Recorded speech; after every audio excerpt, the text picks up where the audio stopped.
رضا آپ کے ساتھ 50 سال کوچہ صحافت میں گزارنے کے بعد اب میں نے الیکٹرانک میڈیا میں نواز رضا کے ساتھ یوٹیوب چینل شروع کیا ہے۔ اس یوٹیوب چینل میں سیاسی تجزیے، عالمی صورتحال پر بحث اور اہم شخصیات کے انٹرویوز شامل کیے جاتے ہیں۔ ناظرین کرام، جیسا کہ آپ کو علم ہے کہ 15 اگست کو کابل میں ایک انقلاب آیا۔ دیکھتے ہی دیکھتے طالبان نے اشرف غنی کی حکومت کا خاتمہ کر دیا۔ اشرف غنی کروڑوں روپے کے ڈالرز اپنے ساتھ دے کر متحدہ عرب امارات بھاگ گئے۔ ایک گولی چلائے بغیر طالبان نے پورے کابل پر قبضہ کر لیا۔ کابل اقتدار کا مرکز ہے۔ جس گروپ کے پاس کابل ہو تو سمجھا یہ جاتا ہے کہ پورے افغانستان کا وہ مالک ہے۔ جب طالبان کابل میں داخل ہوئے تو بہت سے تجزیہ کاروں کو یقین ہی نہیں آ رہا تھا کہ ایسا ممکن ہے۔ پھر طرح طرح کے لوگ جن کو افغانستان کی صورتحال کا کچھ بھی علم نہیں، کوئی کہتا کہ یہ سب کچھ طے شدہ پروگرام کے مطابق ہوا ہے، کوئی کہتا کہ یہ کوئی اندر سے لوگ ان کے ساتھ ملے ہوئے تھے۔ بہرحال اشرف غنی جاتے جاتے پاکستان پر مداخلت کے الزامات عائد کرتے رہے۔ سب سے بڑی اہم بات یہ ہے کہ یہ واقعہ اس دن ہوا جب 15 اگست کو بھارت اپنا یوم آزادی منا رہا تھا۔ بھارت کا یوم آزادی تو سب ماتم پچ گئی وہاں پر، اس لیے کہ ان کے تمام وہ منصوبے جو کہتے ہیں کہ 5 کھرب روپے کی اس کی انویسٹمنٹ تھی 400 منصوبوں میں، وہ ساری خاک میں مل گئی۔ بھارت نے پاکستان کے پڑوس میں ایک دشمن افغانستان تلاش کیا تھا۔ اب طالبان کے قبضے کے بعد، طالبان کے امریکیوں سے قبضہ چھڑانے کے بعد اب وہ ایک فرینڈلی افغانستان ہوگا۔ سوال یہ پیدا ہوتا ہے کہ یہ اچانک ایسا کیوں ہوا؟ دوحہ میں کئی ماہ تک مذاکرات ہوتے رہے۔ دوحہ میں ملا عبد الغنی برادر نے بہت خوبصورتی کے ساتھ ڈپلومیسی کی۔ انہوں نے وہاں پر طے کر لیا کہ پاکستان سمیت کسی پڑوسی ملک میں افغانستان سے مداخلت نہیں ہوگی۔ افغانستان کی سرزمین کسی دوست، کسی ملک کے خلاف استعمال نہیں کرنے دیں گی۔ دوسرا یہ بھی ان کا مطلب یہ کہنے کا تھا کہ یہاں پر اب کوئی دنیا کا دہشت گرد آ کر پناہ نہیں لے گا۔ امریکوں نے بھی ایک لحاظ سے تسلیم کر لیا کہ 20 سال تک انہیں کچھ حاصل نہیں ہوا۔ انہیں عبرتناک شکست کا سامنا کرنا پڑا اور انہیں سب کچھ اپنا بوریا بستر لپیٹ کر واپس ملک جانا پڑا۔ یہی وجہ ہے کہ ٹرمپ نے کہا کہ جو بائیڈن نے اتنی تذلیل کر دی ہے امریکہ کی کہ اس کی کہیں مثال نہیں ملتی، اور اس وقت امریکہ بہت تکلیف کی صورتحال میں ہے۔ پھر یہ جو اشرف غنی ہے، اتنا ناقابل اعتبار شخص ہے جس کو 3 بار صدر بنوا دیا انہوں نے یہاں پر امریکیوں نے مل کر، اس پر بھی ٹرمپ نے کہا تھا کہ یہ انتہائی بدماش آدمی ہے اور اس میں مجھے کوئی اعتبار نہیں۔ آخر وقت تک ہمیں دھمکیاں دیتا رہا اشرف غنی۔ وزیر اعظم تاشکند گئے تو وہاں پر بھی آنکھیں دکھاتا رہا۔ انہوں نے کہا 10,000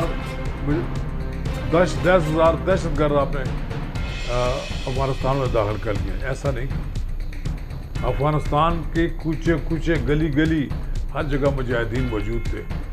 جو ہی مجاہدین نے صوبے فتح کرنے 35-36 صوبے جب فتح کرتے کرتے جب کابل کے گرد پہنچے تو نیشنل افغان آرمی میں اتنی سخت ہی نہیں تھی کہ وہ ان افغان مجاہدین کا مقابلہ کر سکے۔ میں 1992 میں بھی اس علاقے میں گیا ہوں، کابل دیکھا ہے، طوائف الملوکی تھی، لیکن اب کی بار تو صورتحال بالکل مختلف ہے۔ پورا کنٹرول ہے اس وقت افغانستان کے دارالحکومت پر طالبان کا. طالبان شراکت اقتدار کر رہے ہیں. طالبان کے ترجمان ذبیح اللہ مجاہد نے سماجی رابطے کی ویب سائٹ پر ٹویٹ میں کہا ہے کہ ملک کو برطانوی سامراج سے آزادی حاصل کی ہے. 102 سال مکمل ہونے کی خوشی میں ہم افغانستان اسلامی امارت کے قیام کا اعلان کرتے ہیں. ان کے پڑوس میں اسلامی جمہوریہ پاکستان ہے. اب ہمارے پڑوس میں افغان اسلامی امارت قائم ہوگی. دونوں میں ایک قدر مشترکہ وہ ہے اسلام. تو یہ بات کہی جا سکتی ہے کہ آنے والے دنوں میں طالبان کی حکومت کا پاکستان کی حکومت کے ساتھ اچھے تعلقات ہوں. اور امریکہ بھی طالبان کی حکومت کو تسلیم کر لے گا. چین جو اس خطے میں بہت زیادہ دلچسپی لے رہا ہے، روس اس خطے میں بہت زیادہ دلچسپی لے رہا ہے. یہ سارے کے سارے ملک چین نے تو تسلیم کر لیا ہے، باقی بھی تسلیم کر لیں گے. پاکستان کو میرا خیال ہے تیل دیکھو تیل کی دار دیکھو نہیں، فی الفور تسلیم کر لینا چاہیے.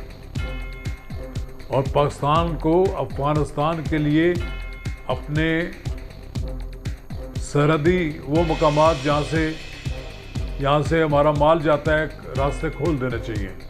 گندم، چینی، آٹا اور اسی طرح دوسری اشیاء ضروریہ جو ہیں افغانیوں کی ضرورت ہے وہ پاکستان کو فراہم کرنی چاہیے. پاکستان کو اب وہی وہاں رول ادا کرنا چاہیے جو بھارت نے ادا کیا. ہمیں ان کے مسائل حل کرنے میں، ہم ان کی مواصلات کے نظام کو بہتر بنانے میں پورا کردار ادا کرنا چاہیے. 3 لاکھ نام نہاد جو نیشنل افغان آرمی قائم کی تھی امریکہ نے افغانیوں کے لیے، وہ تو ڈھیر ہو گئی ہے. یہ قبائل میں منقسم فوج افغانیوں کے افغان مجاہدین کے ساتھ لڑنے کی سکت نہیں رکھتی. یہی وجہ ہے کہ جب طالبان آئے تو انہوں نے اپنے ہتھیار پھینک دیے. اب وہاں پر پاکستان کو نیشنل افغان آرمی کو اسٹیبلش کرنے میں کردار ادا کرنا چاہیے. یہ جو کوئی نیچے سے ترقی کر کے جو لوگ آئے ان کو آگے ترقی ہونی چاہیے اور وہ اس کی کمان سنبھالیں. ایسے لوگوں کے ہاتھوں میں کمان نہ ہو جائے جو افغان فوج کو نہ چلا سکے. امریکہ کی افواج کیا نکلی، پیچھے ساری فوج ہی ختم ہو گئی. یہ قبائل سے جو فوجی جو مانگے گئے تھے، جو کرائے کے فوجی تھے، وہ نہیں لڑ سکتے. اس طرح میں سمجھتا ہوں کہ شمالی اتحاد کے ساتھ طالبان کو بہت اچھے تعلقات بنانے چاہیے. وہاں گل بدین حکمت یار بھی موجود ہے، اس کے ساتھ ہم مذاکرات کریں. گل بدین حکمت یار کے ساتھ بھی تعلقات بہتر بنانے چاہیے. ایک وسیع بنیاد حکومت جس کے ہیڈ طالبان ہوں اور وہاں رول آف لا طالبان کی مرضی سے چلے، وہاں ایک لیگل ایسے حکومت ہو، جوڈیشری ہو، وہاں عدلیہ اتنی مضبوط ہو، وہاں ان کا جو ایک سسٹم ہے حکومت چلانے کا وہ مضبوط ہونا چاہیے. یہ جو خوات کے لوگ ہیں اس کو تبدیل کریں، وہاں پاس پاکستان فرینڈلی لوگ لگائیں. پھر اسی طرح افغانستان کے اندر پرچم اور خل پارٹی کے جو لوگوں کا عمل دخل ہے اس کو ختم کریں. ایک فرینڈلی افغانستان پاکستان کے لیے بہت ضروری ہے. اور پاکستان کے اداروں کو بھی شادیانے نہیں بجانے چاہیے کہ وہاں بہت بڑے کارنامے ہو گئے ہیں. ابھی ہم نے افغانستان کو مضبوط بنانا ہے. اس کو مضبوط بنانے کے لیے پاکستان کی تمام سیاسی جماعتوں اور قومی سلامتی کے اداروں کو ایک پیج پر ہونا پڑے گا.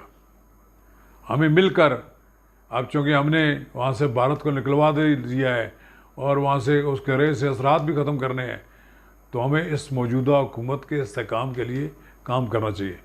اسے کسی طور پر کمزور نہیں ہونے دینا چاہیے.